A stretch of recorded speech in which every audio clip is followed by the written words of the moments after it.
আজকে একটু অন্যভাবে ডিম রান্না করলাম। প্রথমে মিষ্টি কুমড়া ভাজি করে তুলে ফেলবো। একটু লবণ এবং একটু হলুদ দিয়ে ভাজি করব।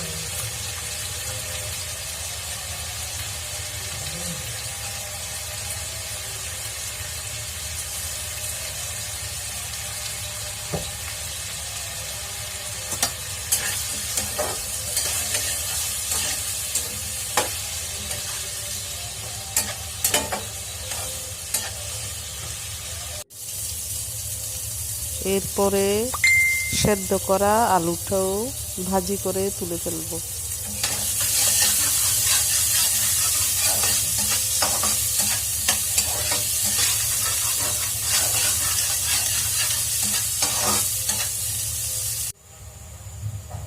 এরপরে তেলের মধ্যে একটু টমেটো এবং কাঁচামরিচ মশলা দিয়ে নেড়ে চেড়ে মিষ্টি কুমড়া এবং আলুগুলো ছেড়ে দিব।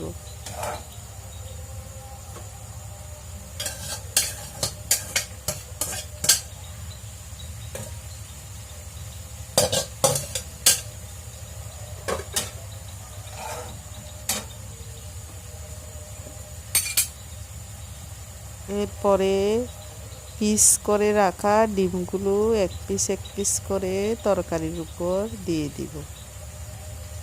দিয়ে পরিমাণ মতো পানি দিব, যাতে মাখা মাখা ঝুলে তরকারিটা রান্না হয়। একটু একঘেয়েমি দূর করার জন্য এই ধরনের ডিম রান্না করলাম।